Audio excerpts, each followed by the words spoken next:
Bonjour et bienvenue à cette première session de coaching Éco-École, les prochaines étapes de votre parcours Éco-École. Avant de marcher nos premiers pas d'apprentissage, j'aimerais prendre quelques instants de réflexion afin de reconnaître les territoires et diverses cultures de l'île de la Tortue. Donc, Éco-École est une organisation nationale qui vise à soutenir, amplifier et célébrer les diverses communautés de l'île de la Tortue.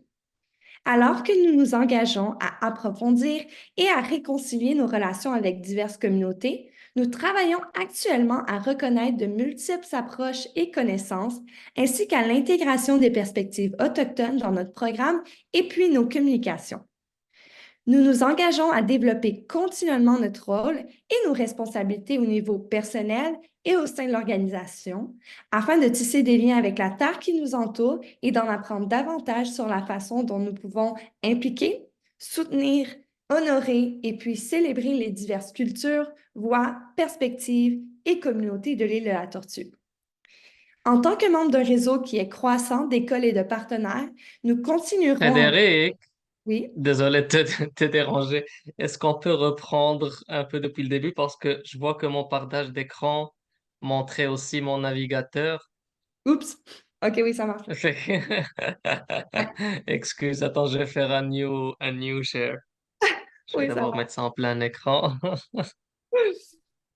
Aïe, aïe, aïe. Ok, là, est-ce que tu vois mon navigateur?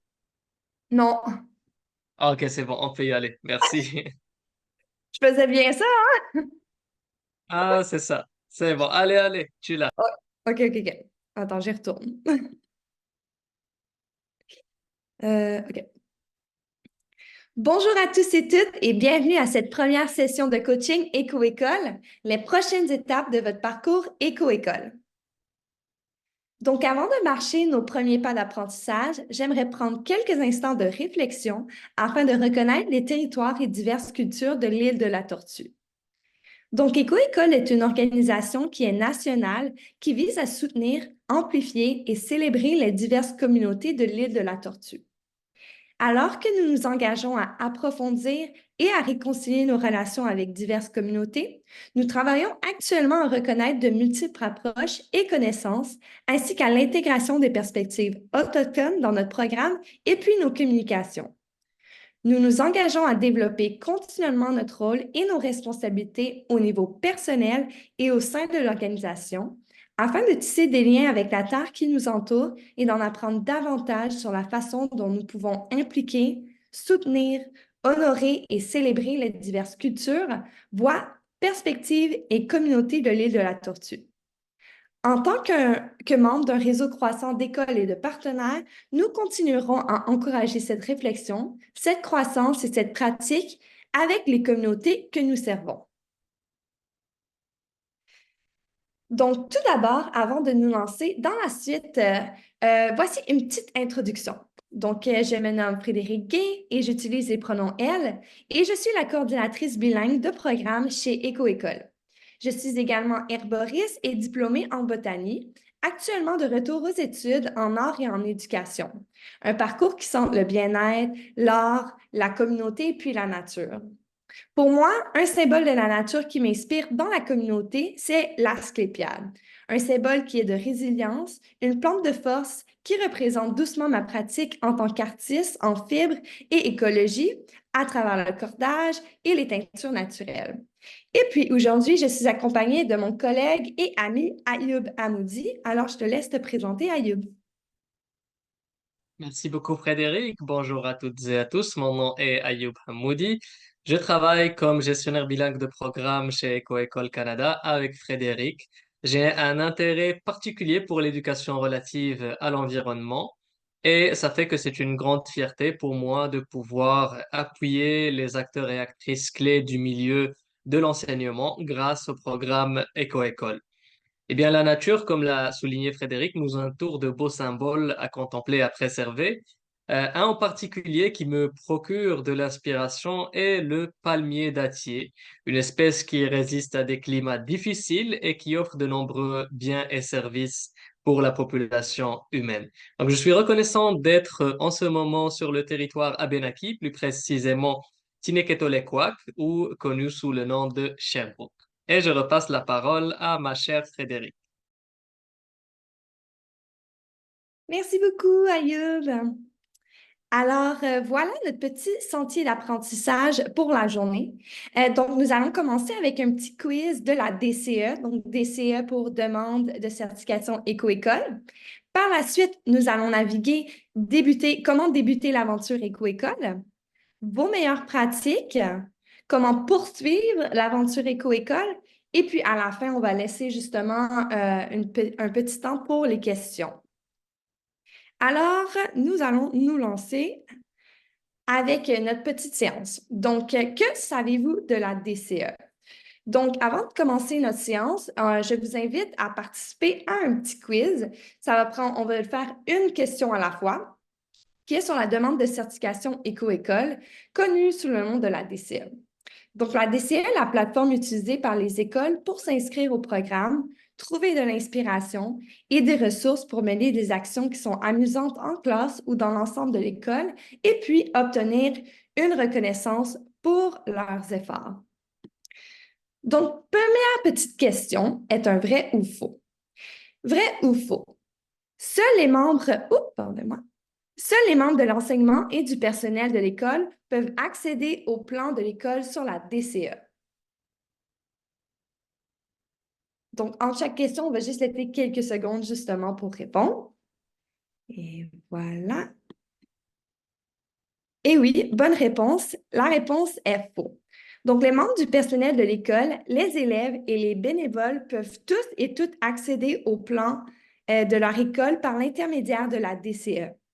Les membres du personnel et les élèves ont la possibilité de contribuer à la création du plan de leur école et de participer activement à la réalisation de diverses actions qui sont décrites. Il convient de noter que les comptes des élèves et des bénévoles sont soumis à quelques restrictions pour des raisons de confidentialité des données. Donc, les comptes élèves ne peuvent pas télécharger, par exemple, de documentation ni soumettre la demande finale qui se passe vers la fin avril. Donc, pour obtenir des conseils sur l'ajout d'utilisateurs et d'utilisatrices au plan de votre école, vous pouvez consulter la section FAQ, donc la forme à question de notre site Web. Et puis, nous fournirons un lien vers cette section et d'autres ressources utiles sur le programme dans le chat. Et puis également, on va faire un petit courriel de suivi qui va vraiment vous mettre dans le courriel toutes les différentes ressources qu'on va mentionner au cours justement de cette séance d'aujourd'hui. OK. Deuxième petite question. Combien y a-t-il d'actions dans la DCE? Est-ce que c'est 45, 50 ou 53?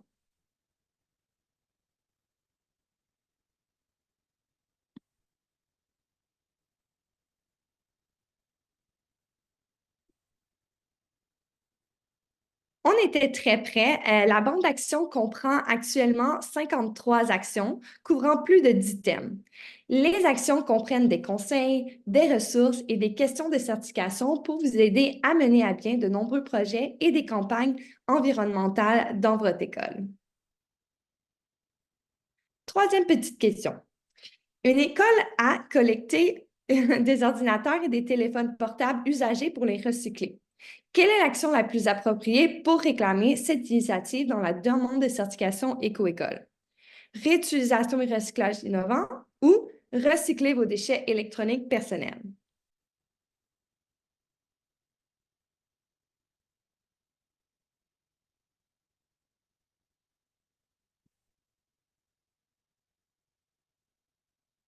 Super, on a eu la bonne réponse. Donc, c'est recycler vos déchets électroniques personnels.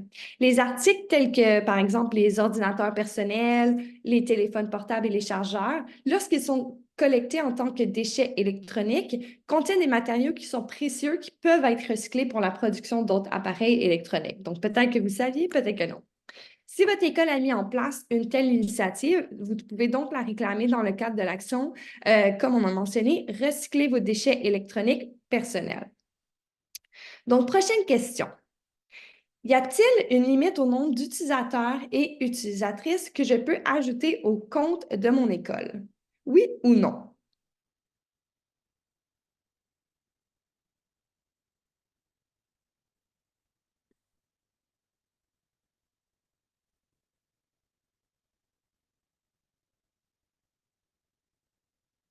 Donc, la réponse est non.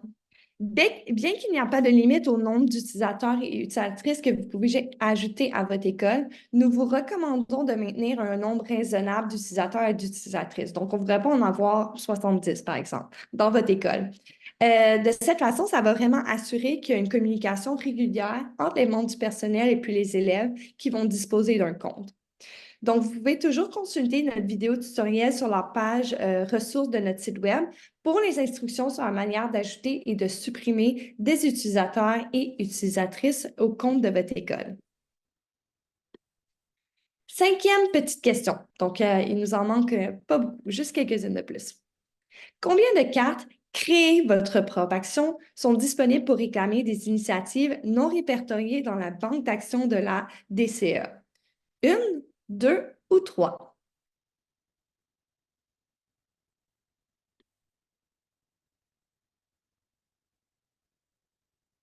Super, je vois qu'on a eu la bonne réponse. Donc oui, en fait, trois cartes d'action. Donc la banque d'action comprend trois cartes créer votre pop action. Et puis ces cartes, elles peuvent vraiment être utilisées pour réclamer des actions environnementales qui ne correspondent à aucune des cartes d'action qui sont existantes de la DCE.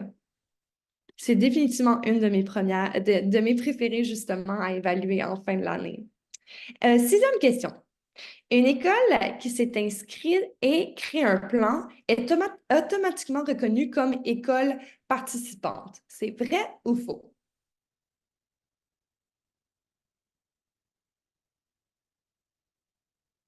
Et oui, effectivement, la réponse est vraie.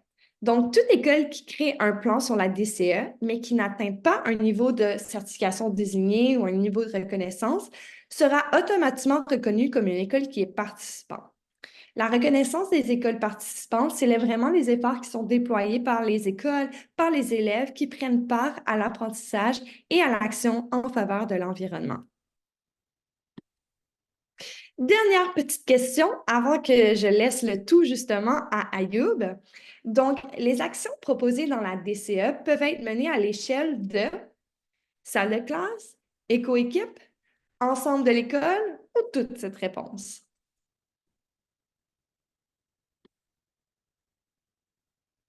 Et oui, encore une fois, on a la bonne réponse. Donc, les actions de la DCE peuvent être mises en œuvre à différentes échelles. Donc, vous avez toujours la possibilité de choisir de mener certaines actions au niveau de la classe, d'impliquer par exemple votre éco-équipe, votre éco-club ou de faire participer l'ensemble de la communauté scolaire. Super, merci beaucoup pour vos belles réponses justement à ces questions-ci. Et puis, je vais passer la parole à Ayoub pour la suite. Merci beaucoup, Frédéric. Donc, nous allons maintenant prendre le temps de partager certains des conseils et des meilleures pratiques qui sont importants à la fois pour les écoles qui participent pour la première fois au programme Éco-École, mais qui sont aussi un aide-mémoire pour celles qui ont déjà participé, mais qui ont besoin d'un petit rafraîchissement. Alors, si vous ne connaissez pas encore notre programme, voici trois ressources qui pourront vous être très utiles tout au long de l'année. Notre webinaire Introduction à Éco-École propose une présentation complète de notre programme, avec des informations plus approfondies que celles que nous aborderons aujourd'hui. Il constitue une ressource précieuse, en particulier si vous présentez le programme aux élèves ou à d'autres membres du personnel de votre école. Il y a aussi notre vidéo Bienvenue à Éco-École qui présente un résumé concis des principales étapes du programme en moins de 4 minutes, ce qui en fait une excellente ressource d'introduction générale. Et enfin, notre guide de certification qui offre une description détaillée, étape par étape, de notre programme. Voici également quelques conseils à garder à l'esprit lorsque vous débutez votre aventure éco-école ou lorsque vous réorientez vous et votre école vers ce programme. D'abord, la formation d'une éco-équipe est au cœur d'une bonne école éco-école. Donc, les éco-équipes peuvent varier considérablement et peuvent comprendre des élèves, des membres de l'enseignement, de la communauté scolaire ou encore être une initiative de la classe. Si des initiatives environnementales sont déjà en cours dans votre école, assurez-vous d'entrer en contact avec ces personnes pour en savoir plus sur ces initiatives-là.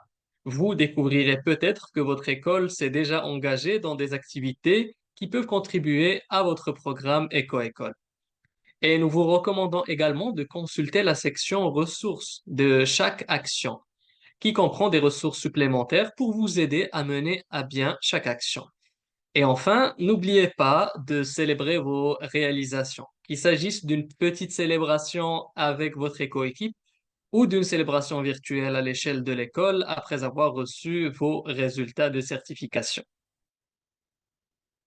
Avant de mettre en évidence certaines actions que votre école pourrait vouloir entreprendre cette année, nous allons parler brièvement de ces deux actions-là. Donc, préparez-vous et littératie environnementale. Ces deux actions sont automatiquement ajoutées à votre plan et sur lesquelles figure un symbole de cadenas. Elles sont des actions fondamentales donc pour mettre les bases de votre programme Éco-École. Toutes ces deux cartes d'action offrent toutes les deux un certain nombre de ressources intéressantes. Par exemple, l'action Préparez-vous contient des liens vers le diagnostic de durabilité, le guide de certification et des idées pour créer une éco-équipe solide. Tandis que la littératie environnementale consiste à situer le programme dans une pratique d'apprentissage dans, sur, pour et de l'environnement. Cette action vous demande par exemple de réfléchir à la manière dont l'éducation en environnement se présente actuellement dans votre école. De nombreuses ressources sont également incluses dans cette action, des approches générales de l'éducation en environnement aux boîtes à outils pour soutenir les activités en plein air et les perspectives autochtones au sein de l'éducation. L'inscription à la DCE est super facile. Il s'agit juste de cliquer sur le bouton d'inscrire, choisir en fait un choix si vous êtes un membre de l'enseignement ou du personnel de l'école, un ou une élève ou un ou une bénévole, et fournir les informations demandées. Donc, ça ne dure que 2 minutes maximum et vous voici inscrit et inscrite. Donc, une fois que mon école est inscrite, je peux aller entrer mon courriel d'utilisateur ou utilisatrice, comme je vais faire juste ici, et le mot de passe que j'aurai choisi pour se connecter au compte de mon école. Parfait. Donc, une fois que j'accède à la plateforme, j'aurai une vision générale donc du tableau de bord. Donc, dans ce tableau de bord, on va avoir l'état d'avancement du plan de notre école. Donc, ici, le plan n'est pas encore créé. Ce qu'on peut apercevoir, c'est une barre qu'on appelait Quad 9, qui est très, très utile pour les écoles pour fournir des échéances, des rappels, mais aussi des opportunités d'apprentissage pour les écoles et des petits rappels comme ici par rapport au questionnaire d'admissibilité au niveau platine et également des événements à venir dans les sessions de coaching. La première chose quand une école se connecte pour la première fois à la plateforme est d'aller créer un plan pour sa certification. Nous proposons différents choix de plans basés, par exemple, sur une thématique précise, tel est le cas pour le plan numératie et littératie ou le défi projet 2050 qui focalise sur la lutte au changement climatique ou encore le plan pour l'apprentissage en plein air. Donc, tous ces plans-là sont visibles avec toutes leurs actions en cliquant sur le document qui est souligné juste ici, plan suggéré de parcours si vous voulez prendre un peu plus d'informations avant de faire votre choix. Vous pouvez également créer votre propre plan et sélectionner les actions que vous désirez entreprendre cette année. Nous allons partir avec ce choix-là pour notre démonstration. Et voilà, donc félicitations, notre plan est créé. Maintenant, nous pouvons aller dans la banque d'actions et rechercher toutes les actions que nous désirons entreprendre, soit par mots-clés, ou en cherchant avec les catégories d'actions que nous avons ici. Par exemple, j'aimerais bien que mes élèves et moi-même sortons apprendre en plein air. Alors, je vais aller sélectionner certaines actions en plein air telles que Amène-moi dehors. Donc, si je veux ajouter l'action Amène-moi dehors à mon plan, il suffit juste de cliquer sur le petit plus qui est en haut à droite de chaque carte d'action, de revenir à mon plan pour la retrouver ici. Et là, je peux l'ouvrir, je peux consulter les liens avec les curriculums qu'a cette action-là, cette activité-là, les liens avec les objectifs développement durable et également voir des illustrations de certaines écoles qui ont entrepris cette action-là.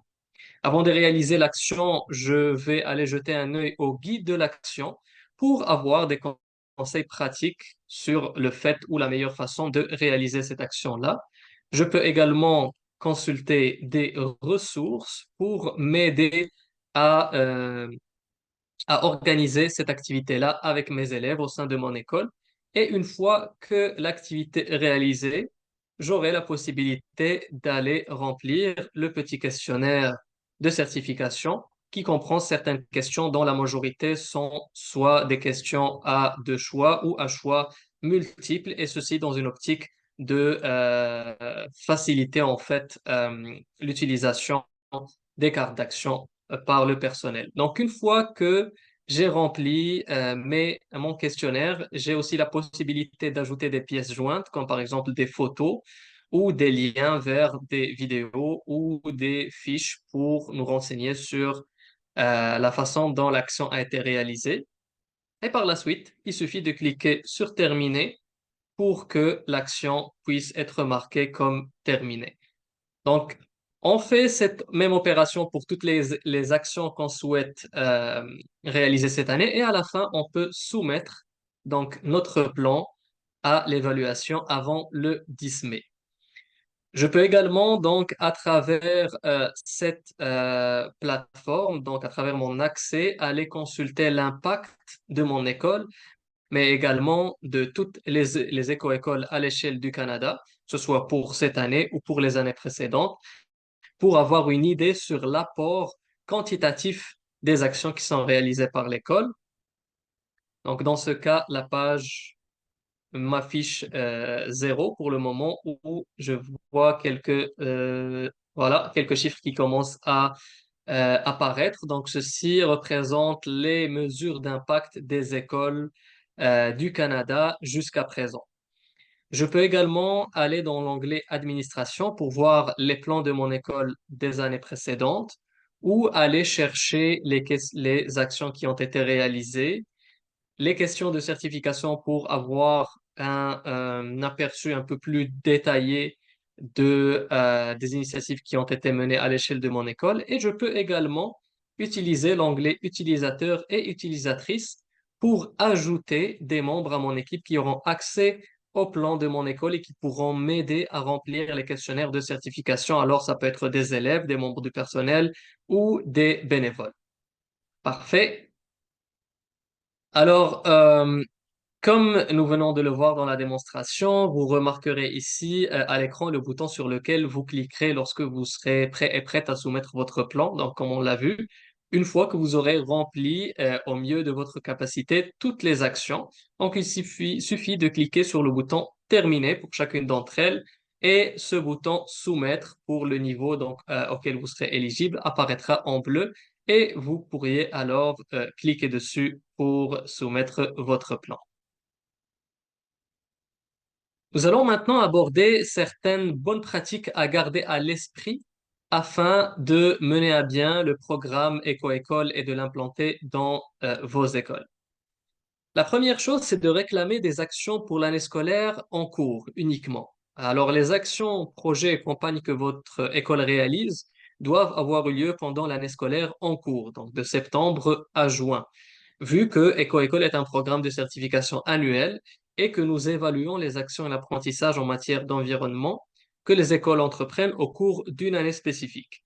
Si certaines actions sont des pratiques établies dans votre école, il doit y avoir un certain type d'apprentissage en continu, d'entretien et d'engagement des élèves cette année pour que vous puissiez déclarer ces actions-là également. Et si des travaux ont lieu après la date limite de soumission, par exemple des actions qui ont lieu en mai-juin, ce n'est pas grave, vous pouvez soumettre ce qui est prévu et cela peut également inclure des projets de verdissement de cours d'école comme le jardinage qui se poursuivent pendant l'été. Il est aussi important d'éviter la duplication et de s'assurer que vous ne réclamez pas deux fois la même action. Par exemple, si vous avez participé à l'action La Grande Gorgée et que vous l'avez relié à l'apprentissage sur les plastiques nocifs à usage unique, comme les bouteilles d'eau, vous ne pouvez pas réclamer le même apprentissage dans le cadre de l'action Réduisez les plastiques nocifs à usage unique. Donc, il est important de ne pas déclarer la même activité plus d'une fois et de bien différencier les différentes actions en expliquant les activités supplémentaires. Vous pouvez toujours réévaluer sous quelle action votre activité devrait être déclarée en consultant à nouveau le guide de l'action. Et ce peut être un peu complexe parfois, comme par l'exemple cultiver un potager. Donc, à l'action cultiver un potager, jardin pour pollinisateurs, jardinage intérieur et serre. Alors, si vous avez d'autres questions à ce sujet, n'hésitez pas à vous adresser à nous et à nous les poser. Et puis, finalement, les actions seront plus efficaces si vous les adaptez aux circonstances uniques de votre école. Alors, les conseils et les ressources que nous avons fournis sont des suggestions, mais si elles ne s'appliquent pas à votre école, n'utilisez que ceux qui fonctionnent et celles qui fonctionnent pour vous. Et ne vous sentez pas obligé de répondre à toutes les questions si elles ne s'appliquent pas à la façon dont l'action a réellement eu lieu dans votre école. Et un petit rappel de ne pas vous concentrer sur les points lorsque vous déclarez des actions, mais plutôt sur vos réalisations, vos accomplissements et sur la célébration de ces éléments-là. Les éco-équipes démarrent souvent sous la forme d'un club ou d'une seule classe, mais elles peuvent intégrer l'ensemble de l'école au fil du temps. Ceci sont quelques idées sur la façon dont vous pouvez développer votre programme pour qu'il fasse partie intégrante de la culture de votre école. Par exemple, envisagez d'avoir des éco-représentants, représentantes pour chaque classe pour informer de toutes les initiatives et nouvelles environnementales de l'école. Donc, c'est une excellente occasion de faire preuve de leadership et de tenir toute l'école au courant du travail que vous réalisez. Des membres de l'enseignement nous ont également dit que le fait de consacrer quelques minutes à chaque réunion du personnel pour discuter des initiatives et des mises à jour de l'éco-équipe dans l'ensemble de l'école peut être un moyen très utile d'impliquer d'autres membres du personnel.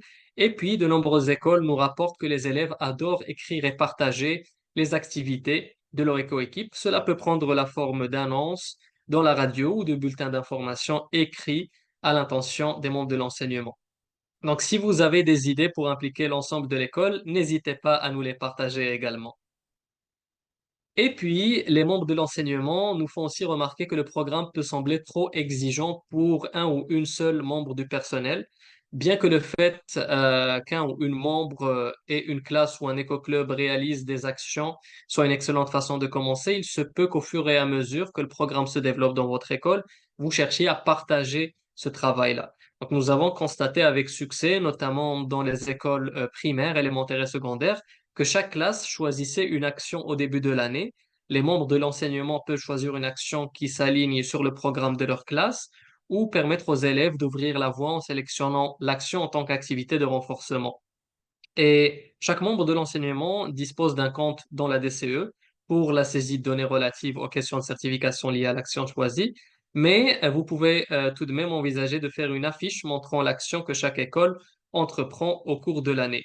Et finalement, une autre façon de partager le travail, donc particulièrement dans les écoles secondaires, c'est de demander aux élèves de l'éco-équipe de se répartir en petits sous-comités, chacun responsable de la gestion et du suivi d'une action. Donc, le personnel peut leur créer des comptes sur la DCE afin qu'ils et elles puissent répondre directement aux questions de certification. Et finalement, si vous avez des idées, vous êtes les bienvenus à nous les partager. Ça peut toujours aider d'autres écoles à s'épanouir au sein du programme Éco-École. Et je repasse la parole à ma chère Frédéric. Merci beaucoup, Ayoub. Nous allons maintenant prendre quelques minutes pour mettre en lumière certaines actions des éco-écoles que vous pourriez vouloir inclure dans votre plan pour l'année à venir. Nous terminerons en vous rappelant où vous pouvez trouver des ressources et des opportunités de soutien supplémentaires pour votre école. Vous pouvez souligner les journées d'action internationale et nationale en faveur de l'environnement en utilisant les conseils et les ressources du programme Éco-École. C'est un excellent moyen de célébrer ces journées, d'informer les élèves sur divers enjeux environnementaux et puis d'obtenir des points pour votre parcours de reconnaissance. Ce mois-ci, par exemple, nous avons célébré des événements nationaux tels que la Journée nationale de la petite laine et la Journée de la marche hivernale. Il n'est pas trop tard, justement, pour organiser ces événements à des dates différentes qui conviennent à votre école. Vous pouvez, de ce fait, rechercher les actions comme Journée nationale de la petite laine sur la DCE. Et puis, justement, en attendant le mois prochain, vous pouvez penser à célébrer, par exemple, la Journée mondiale de l'eau et Heure de la Terre. Vous pouvez afficher votre engagement en réalisant les actions comme la Grande Gorgée et une heure pour la Terre et encourager les élèves à exprimer leur créativité en fabriquant des boîtes à papier Bernache pour célébrer la Journée nationale du papier Bernache en avril et rassemblez-vous pour célébrer la journée, la semaine ou même le mois de la Terre et ainsi réclamer par le biais de l'action Jour de la Terre sur la DCE des points pour votre parcours de reconnaissance ou de certification. Donc, voici ici à l'écran, vous voyez quelques exemples d'écoles qui ont décidé d'organiser, par exemple, l'action de la Grande Gorgée, de participer à la marche hivernale dans le cadre de l'action transport scolaire et actif durable, d'organiser des nettoyages communautaires et de prendre part à l'action papier Bernache. Donc, des petites photos de mise en contexte dans les écoles. Moi, c'est toujours ma section préférée, justement, sur la plateforme, de voir toutes les images des éco-écoles en action. C'est inspirant. Et puis, si votre objectif, par exemple, est de réduire l'empreinte carbone de votre école, vous pouvez toujours envisager de mettre en œuvre des campagnes qui sont annuelles, qui sont axées, par exemple, sur l'efficacité énergétique, la conservation de l'eau, la réduction des déchets. Donc, par exemple, vous pourriez analyser la consommation d'énergie de votre école grâce à l'action empreinte énergétique de l'école, ou vous pouvez également vous entraîner à réduire l'énergie fantôme en surveillant et en débranchant les appareils. Donc, ici, on parle de vraiment l'énergie lorsqu'on n'est pas dans une classe ou dans un autre environnement. Vous pouvez également réaliser un audit des déchets qui permet vraiment d'obtenir des informations sur la quantité de déchets générés. Ça, l'audit des déchets, c'est une carte d'action qui est très populaire pour les écoles primaires.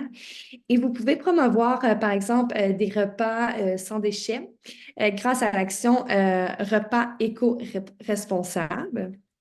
Et puis, vous pouvez explorer la consommation d'eau de votre école et adopter des stratégies d'économie d'eau en vous engageant dans les actions qui sont empreintes en eau de l'école et audit de l'eau de l'école. Donc, c'est sûr que ces actions-là sont de plus grande envergure, mais on vous encourage toujours à juste commencer à être introduit justement à ces actions-ci, commencer avec une petite échelle et puis vous pouvez approfondir l'action dans le temps.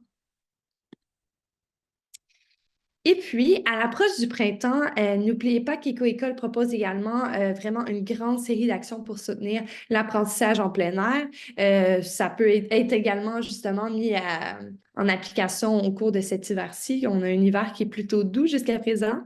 Donc, qu'il s'agisse d'établir, par exemple, un petit coin en nature, ma carte d'action préférée, ou d'explorer la biodiversité en créant des guides, des cartes ou de la signalisation de la nature avoisinante, donc de votre environnement, de créer des habitats à la faune ou des jardins potagers et même pollinisateurs. Il existe vraiment de multiples façons de profiter de la saison pour enrichir les expériences éducatives. Puis ce qui est vraiment génial avec ces cartes d'action, c'est qu'on fournit tellement de ressources qui peuvent vraiment bénéficier vos actions, puis justement l'apprentissage des élèves et de la communauté. Et voilà, ça c'était un petit peu plus en profondeur sur quelques actions que vous pouvez entreprendre cette année ou l'année suivante. Également, maintenant sur les niveaux de reconnaissance. Donc, un petit rappel que votre école peut obtenir divers niveaux de reconnaissance grâce au programme Éco-École. Puis, on met l'envergure sur les niveaux de reconnaissance parce qu'Éco-École, dans le fond, c'est vous obtenez une reconnaissance, peu importe la profondeur que vous allez entamer votre programme cette année. Donc, cette année, nous avons introduit, l'année passée, nous avons introduit une rubrique qui est utile, qui fournit des indications sur les critères utilisés par Éco-École Canada pour évaluer les demandes des écoles. C'était vraiment quelque chose que les écoles nous demandaient. Donc, on essaie d'amener un petit peu plus un petit peu plus, justement, d'illumination, disons, sur comment on évalue les demandes de certification. Donc, vous pouvez constater qu'en créant un plan, votre école est déjà reconnue comme école participante, comme on a mentionné.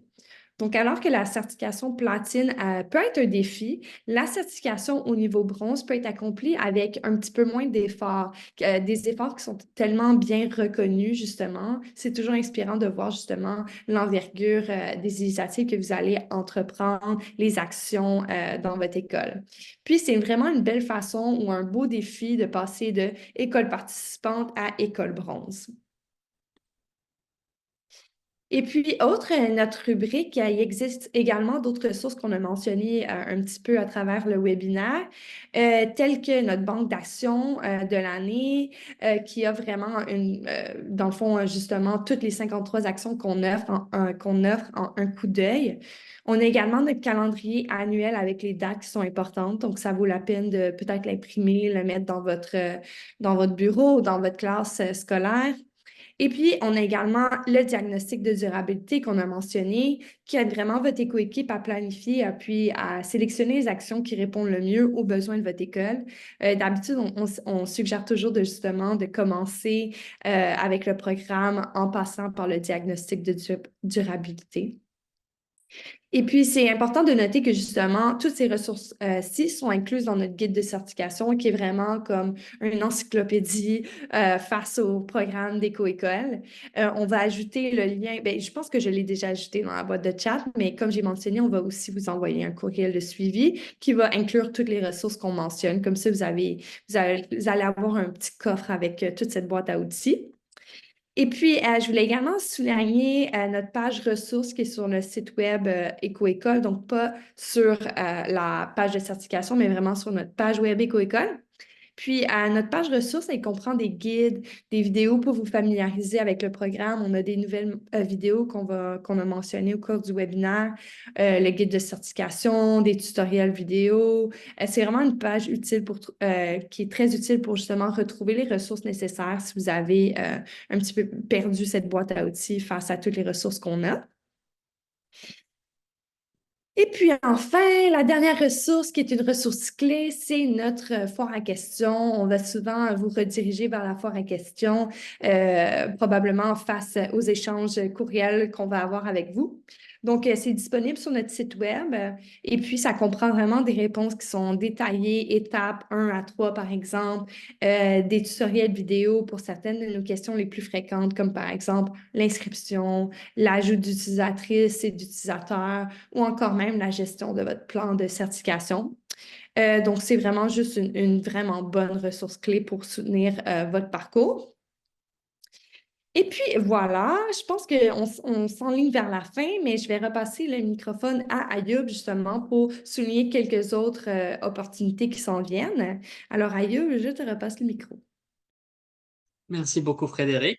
Donc, si vous avez des questions sur votre parcours ou sur la DCE, donc après la session d'aujourd'hui, nous vous encourageons à participer à nos prochaines sessions écolo bilingues, donc un jeudi sur deux. Le lien pour participer à à ces sessions est accessible dans la DCE, donc via la barre Quad 9 que nous avons mentionnée plus tôt. Nous aimerions aussi vous informer que certaines opportunités s'offrent à votre école donc, et à vos élèves en plus des nombreux avantages que vous avez dans la DCE pour obtenir une reconnaissance supplémentaire ou remporter ou tenter de gagner de super beaux prix pour votre engagement dans l'apprentissage et l'action en environnement. Donc, nous avons par exemple le projet 2050, la campagne Moins de déchets, Papier Bernache et Jeunes journalistes pour l'environnement que vous pouvez voir sur notre site internet, section campagne. Et puis que vous participez pour la première fois ou non, nous vous encourageons à vous inscrire à créer un plan si ce n'est pas déjà fait, à rassembler votre éco-équipe pour explorer la variété des actions disponibles dans la DCE et choisir celle qui vous intéresse le plus. Et n'oubliez pas donc de regarder nos vidéos explicatives conçues pour vous guider à chaque étape de ce voyage passionnant. Et si vous ne connaissez pas encore la DCE, il se peut que vous ayez déjà entrepris certaines actions cette année Alors n'oubliez pas de les réclamer dans la DCE et pensez à suivre votre propre rythme et à célébrer vos réalisations. Donc, nous sommes maintenant heureux et heureuses de répondre à vos questions s'il y a des éléments pour lesquels vous avez besoin davantage d'informations ou si vous voulez nous partager des ressources ou des astuces qui vous sont utiles, vous êtes les bienvenus. Merci énormément d'avoir assisté à cette séance de coaching. N'oubliez pas que vous pouvez nous joindre à l'adresse courriel programs@ecoschools.ca si vous avez des questions. Merci. Merci beaucoup. À la prochaine.